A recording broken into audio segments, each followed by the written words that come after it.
जय हिंद साथियों, Indian education study में आपका स्वागत है। आइए हम दोस्तों जानते हैं सब्जेक्टिव ग्लूसेंट का फिजिक्स से 16वां अध्याय जो कि विद्युत धारा से संबंधित है। तो दोस्तों विद्युत धारा जो कि 16वां अध्याय उसके संबंध जानेंगे। सबसे पहले हम बात करें विद्युत धारा की। तो विद्युत धारा की अगर हम बात करें दोस्तों तो किसी चालक में विद्युत आवेश के प्रवाह की दर को ही क्या कहते हैं? विद्युत धारा। विद्युत धारा किसे कहते हैं? तो किसी चालक में विद्युत आवेश के प्रवाह की दर को क्या कहते हैं दोस्तों? विद्युत धारा कहते हैं। विद्युत धारा की दिशा धन आवेश की गति की ओर,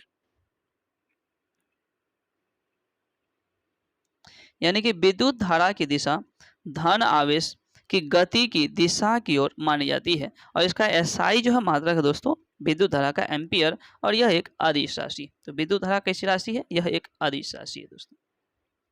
अगर हम बात करें एम्पियर, 1 एम्पियर विद्युत धारा की, तो 1 एम्पियर जो विद्युत धारा है यह किसी चालक तार में 1 एम्पियर यानी कि 1 ए विद्युत धारा प्रभावित हो रही है। तो इसका अर्थ है कि उस तार में प्रति सेकेंड 6.25 गुना 10⁻18 इलेक्ट्रॉन एक सिरे से प्रविष्ट होते हैं और तथा इतने ही इलेक्ट्रॉन दूसरे सिरे से बाहर निकल जाते हैं दोस्तों।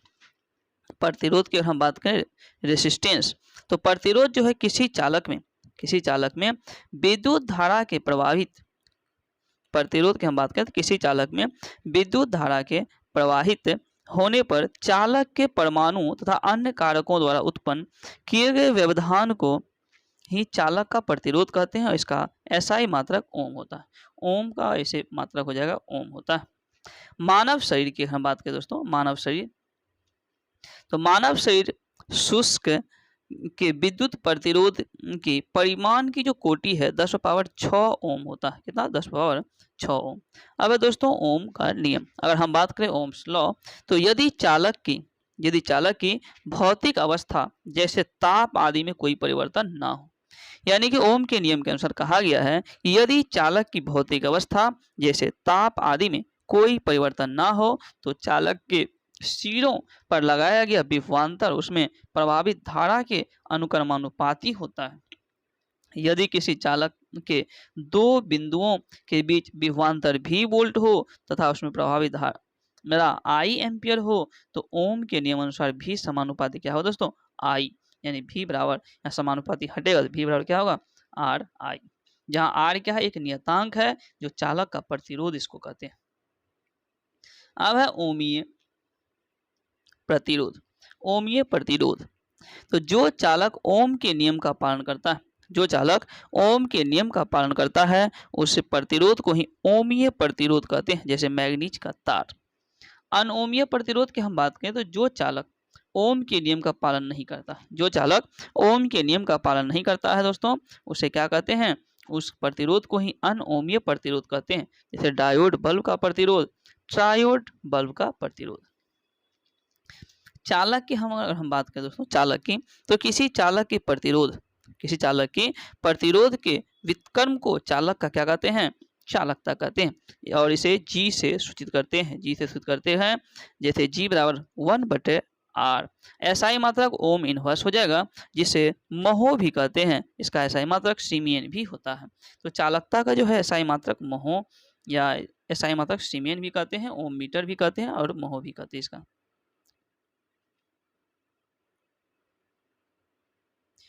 विशिष्ट प्रतिरोध की अगर हम बात करें दोस्तों, विशिष्ट प्रतिरोध की, तो विशिष्ट जो प्रतिरोध हो जाएगा, विशिष्ट प्रतिरोध किसी चालक का प्रतिरोध उसके लंबाई के अनुक्रमानुपाती तथा उनके अनुप्रस्थ काट के क्षेत्रफल के व्युत्क्रमानुपाती होता है।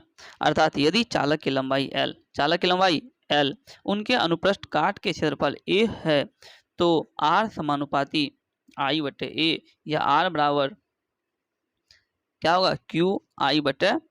यहाँ एक क्या है? एक नियतांक है जो जिसे चालक का विशिष्ट प्रतिरोध कहते हैं, चालक का विशिष्ट प्रतिरोध कहा जाता है। अतः एक ही पदार्थ के बने हुए मोटे तार का प्रतिरोध कम और पतले तार का प्रतिरोध क्या होता है दोस्तों? अधिक होता है। यानी एक ही तार है, क्या है? एक ही तार के पदार्थ से बने हुए मोटे तार का प्रतिरोध क्या होगा? कम, पतला तार का प्रतिरोध अधिक हो जाता है। अब दोस्तों विशिष्ट चालक, अगर हम बात करें विशिष्ट चालकता की, तो किसी चालक के विशिष्ट प्रतिरोध के व्युत्क्रम को चालक का विशिष्ट चालकता कहते हैं और इसे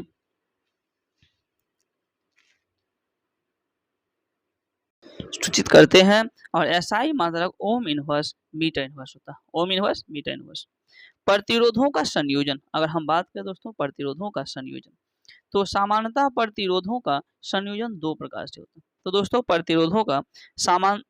प्रतिरोधों का संयोजन कितने प्रकार से, तो दो प्रकार से। कौन कौन, एक होता है श्रेणी क्रम, एक क्या होता है श्रेणी क्रम, दूसरा समांतर क्रम। श्रेणी क्रम में संयोजन प्रतिरोधों के समतुल्य प्रतिरोध समस्त प्रतिरोध के योग के बराबर था। यानी कि श्रेणी क्रम में संयोजित प्रतिरोधों का समतुल्य प्रतिरोध समस्त प्रतिरोधों के योग के बराबर होता है दोस्तों। समानांतर क्रम में संयोजित प्रतिरोधों के समतुल्य प्रतिरोध का व्युत्क्रम उनके प्रतिरोधों के व्युत्क्रमों के योग के बराबर होता है। ओम मीटर विद्युत प्रतिरोध को मापता है, यानी कि विद्युत प्रतिरोध को किससे मापा जाता है, इसको ओम मीटर से।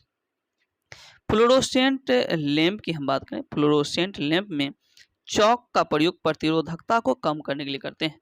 तो दोस्तों प्रतिरोधकता को कम करने के लिए किसका प्रयोग करते हैं, फ्लोरोसेंट लैंप में तो चौक का प्रयोग करते हैं।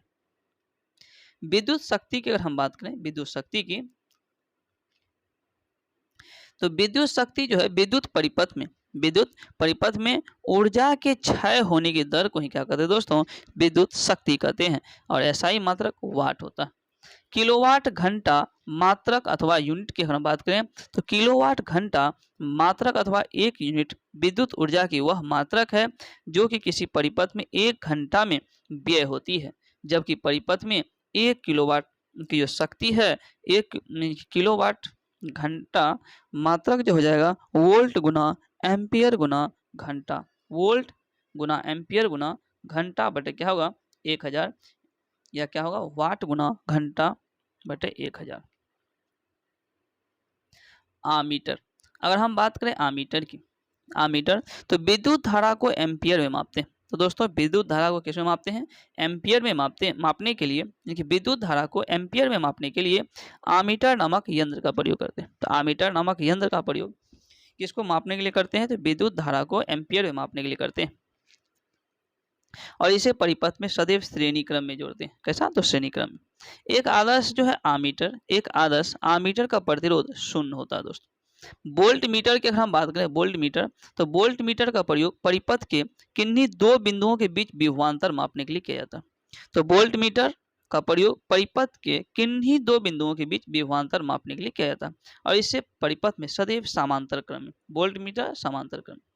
एक आदर्श वोल्ट मीटर का प्रतिरोध अनंत होनी चाहिए। तो एक आदर्श वोल्ट मीटर का प्रतिरोध अनंत होनी चाहिए। अब दोस्तों फ्यूज तार, अगर हम बात करें फ्यूज तार का, तो विद्युत फ्यूज का प्रयोग परिपथ में लगे उपकरणों की सुरक्षा के लिए किया जाता है दोस्तों।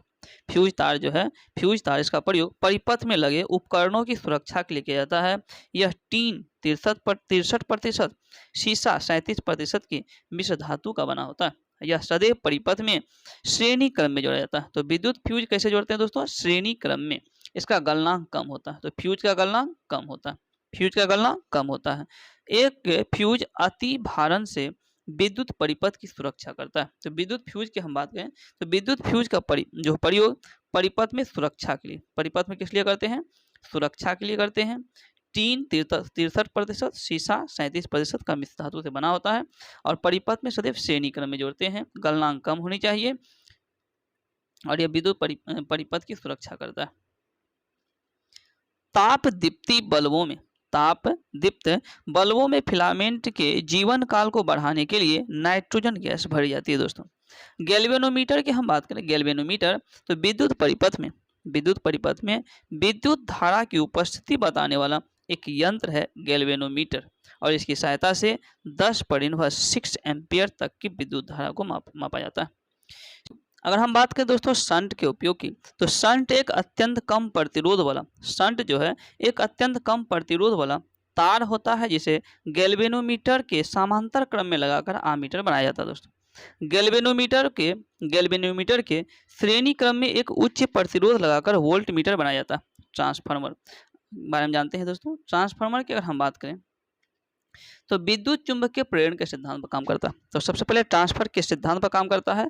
तो ट्रांसफार्मर जो है विद्युत चुंबकीय प्रेरण के सिद्धांत पर काम करता है, और यह विद्युत चुंबकीय प्रेरण के सिद्धांत पर काम करने वाला एक ऐसा यंत्र है जो उच्च एसी वोल्टेज को निम्न एसी वोल्टेज में, यानी कि उच्च एसी वोल्टेज को निम्न एसी वोल्टेज में एवं निम्न एसी वोल्टेज को उच्च एसी वोल्टेज में बदल देता है। यह केवल प्रत्यावर्ती धारा एसी के लिए प्रयुक्त किया जाता है दोस्तों। ट्रांसफार्मर का क्रोड जो है नर्म लोहा का प्रयोग करते हैं ट्रांसफार्मर के क्रोड बनाने में। अब है दोस्तों एसी डायनेमो। एसी डायनेमो यानी कि जनरेटर, अगर हम बात करें तो यह यांत्रिक ऊर्जा को विद्युत ऊर्जा में परिवर्तित करता है। तो दोस्तों एसी डायनेमो यानी कि जनरेटर क्या करता है, यांत्रिक ऊर्जा को विद्युत ऊर्जा में परिवर्तित करता है, और यह विद्युत चुंबकीय प्रेरण के सिद्धांत पर काम करता है। विद्युत मोटर की हम बात करें दोस्तों, तो विद्युत मोटर एक ऐसा यंत्र है, विद्युत मोटर एक ऐसा यंत्र है जो विद्युत ऊर्जा को यांत्रिक ऊर्जा में बदलता है। तो विद्युत मोटर विद्युत ऊर्जा को यांत्रिक ऊर्जा में, जनरेटर यांत्रिक ऊर्जा को विद्युत ऊर्जा में, और यह जो है विद्युत मोटर विद्युत चुंबकीय प्रेरण के सिद्धांत पर काम करता है। तो दोस्तों दोनों विद्युत चुंबकीय प्रेरण के सिद्धांत पर जनरेटर और डायनेमो दोनों काम करता है। अब है दिष्टकारी। अगर हम बात करें दोस्तों दिष्टकारी की, तो प्रत्यावर्ती धारा को दिष्ट धारा में परिवर्तित करने वाले जो युक्ति को ही क्या कहते हैं, दिष्टकारी कहते हैं।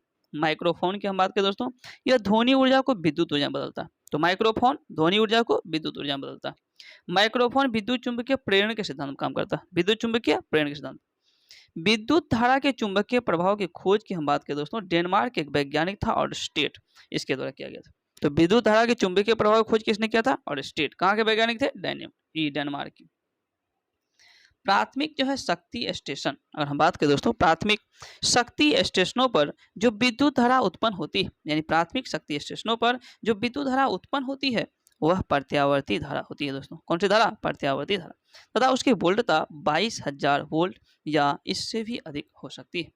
ग्रिड उप स्टेशन ट्रांसफार्मर की सहायता से वोल्टता बढ़ा देते हैं दोस्तों, और 1,32,000 वोल्ट तक भी इसका हो सकता है, ताकि विद्युत संचरण में विद्युत ऊर्जा का क्षय कम हो सके। तो विद्युत संचरण में विद्युत ऊर्जा का क्षय कम हो सके। तो दोस्तों 16वां जो अध्याय है यहाँ पर समाप्त होता है। अगर ये वीडियो पसंद आए तो कृपया इसे लाइक करें, और चैनल पर अगर नए हैं चैनल को सब्सक्राइब करें, अपने दोस्तों में शेयर अवश्य करें। Thank you.